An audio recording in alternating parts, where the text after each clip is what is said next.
noon, sinabihan ko po yung magulang ko. Nag-promise po ako sa kanila na balang araw po, masuklian ko po yung ginawa po nila para sa amin. Kaya ngayon, magpupursigi po ako para sa family ko po. Yun lang po. Maraming salamat. Sarap siguro sa pakiramdam mo kapag may magulang kang Napaka-emotional yung sagot niya. nagpapaaral, So, yun, may magulang Jingjing, kang dapat push nagsakripisyo mo yan. sa'yo hanggang dulo. I-pursige mo yan. Pero iba-iba talaga ang Para din naman yun sa iba-iba ang magulang mo at sa iyo. magulang.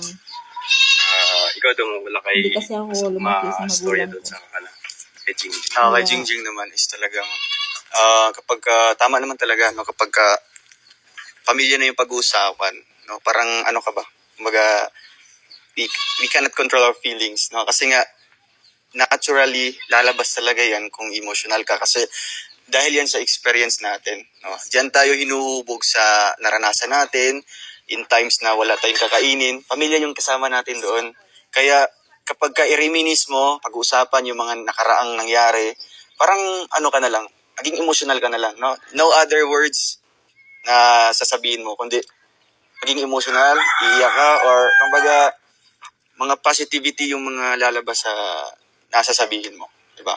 Okay yun, no? At syempre, wag niyong tanggalin talaga doon yung respeto sa pamilya. No? Kasi nga, sila ay talagang kagaya ninyo, lumalaki na kayo. So, you have your own decision na. So, but don't forget na bago pa kayo naging ganyan, 9 months na kayong dinadala ni mama nyo, di ba? So, akala nyo 9 months yung paghihirap, pagsisikap ni mama nyo. Kaya ngayon na may desisyon na kayo sa buhay, always pa rin irespeto yung pamilya. No, kasi iniwala tayo, or kayo, no, ako, iniwala ako na hindi magtatagumpay at hindi magkakaroon ng peace of mind kapag kinalimutan yung pamilya. No? Yung dapat i-set sa mind nyo na wala kang kaligayahan sa buhay kapag dinidedma, re-reject mo yung pamilya, pinabayaan mo. Diba? So, last na lang, si Christine para sa tanong yun. Ready ka na, Christine? Always ready. Okay, Christine. Ano ang pinaka hindi mo makalimutan sa sakripisyo ng magulang?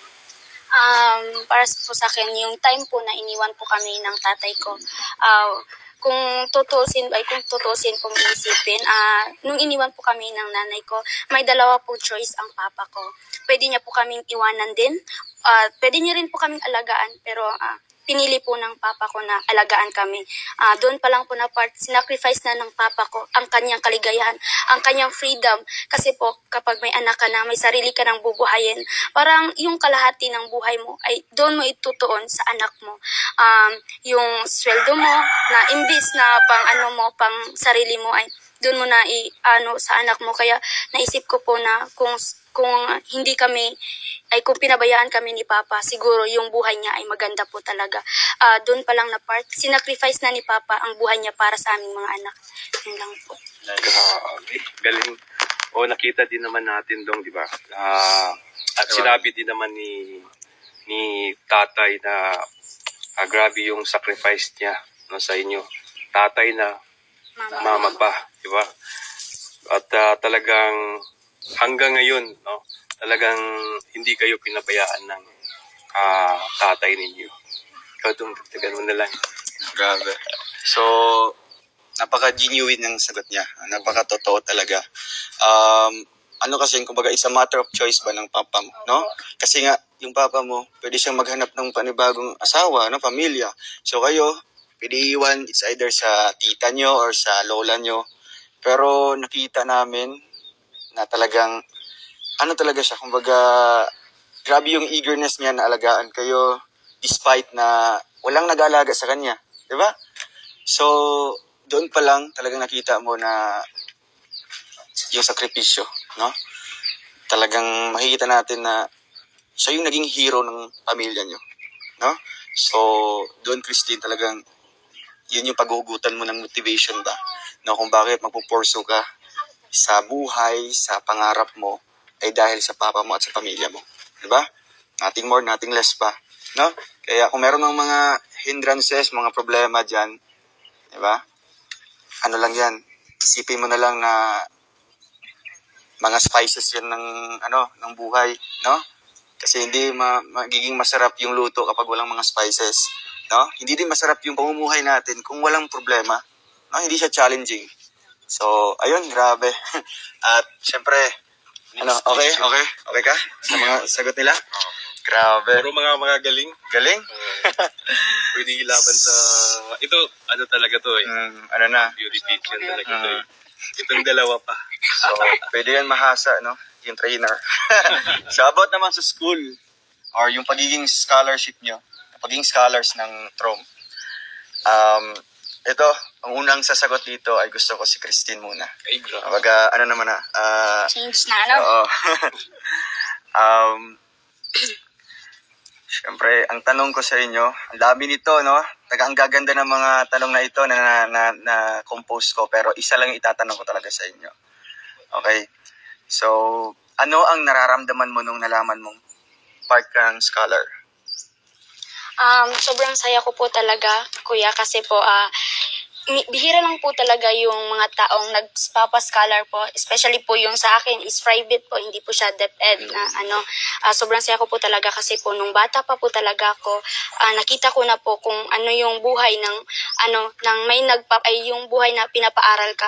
Sobrang hirap po kasi po kapag may bayarin, hindi mo alam kung saan ka kukuha, especially na po pa sa akin na wala akong ina, yung papa ko na lang, parang nahihirapan po siya kung saan kukuha ng pambayad. Tapos nung nalaman ko po na scholarship na po ako ay sobrang saya ko po talaga, kuya, kasi bata pa lang ako. Yun na po yung nasa pangarap ko po talaga, kuya, nasa dream list ko na yung pagiging scholar ko, kuya. Kaya nagpupursige po talaga ako na mag-aral kasi yung school namin is kung magiging scholar ka kapag mataas yung grades mo.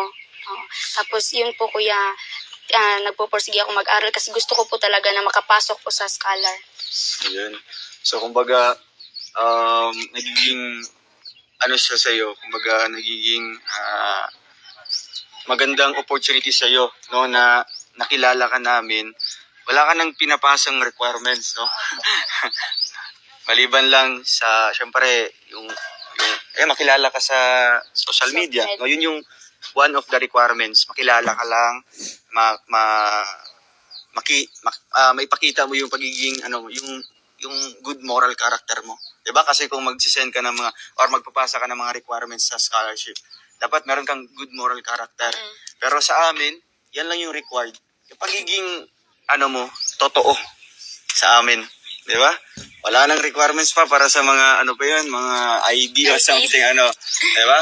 So, dali lang dito. No? At kami yung maghahanap kung deserving talaga. Siyempre si Jingjing naman, ano yung feeling mo or nararamdaman mo nung nalaman mong part ka ng scholars? Para po sa akin, kuya, sobrang saya ko po. Dahil bira lang po yung tao na matulungan po. Like sa aming tatlo. So, isa na po ako doon na nabigyan ng scholars. Maraming salamat po talaga. Kasi po, naisip ko po na baka kung wala po yung scholars na yun, baka di po ako makapagtuloy ng pag-aaral. Kasi po, wala, yung family ko, mahirap lang, at saka kulang po yung, ang dami po namin. Kaya maraming salamat po talaga dahil, kasi po mayroon pong, nakasali po ako ng scholars. Maraming salamat po talaga. So, kumbaga, di ba, nung nakilala ka namin, Jing, ka palang regular beneficiary lang. Pero nung natagpuan ka na ng mga taong nakitaan ka ng potensyal na itong batang to ay talagang may pangarap. So, ayan yung si Tita Bing, no? So, thankful tayo sa kanya dahil siya yung naghahanap talaga ng paraan kung paano ka mabigyan despite sa lugar nyo na ikaw yung medyo walang access talaga sa sa GCash or paano ipadala yung tulong kasi kami naman di kami palagi makakapunta sa inyo. So si Tita Bing or yung scholar mo ang naghahanap ng paraan kung paano maiabot yung allowances mo, no? Kaya thankful tayo dyan, Jing, at talagang wag mo silang Huwag kang magbabago sa kanya. Yes po. Maraming salamat po talaga, Mami. Wow, Mami. At syempre, si Maybel. Ano yung nararamdaman mo o yung feeling mo nung nalaman kang belong ka sa scholar ng Team Roel? Kagaya po nung sinabi nila, Jingjing at Christine, sobrang saya po. Hirap ko pong maniwala noon, na-shock po ako na, scholar na po ako dahil, ako po, Kuya, dreamer po talaga ako eh. Pag bata pa lang po ako, ang layo-layo na, nararating ng isip ko. Grabe. At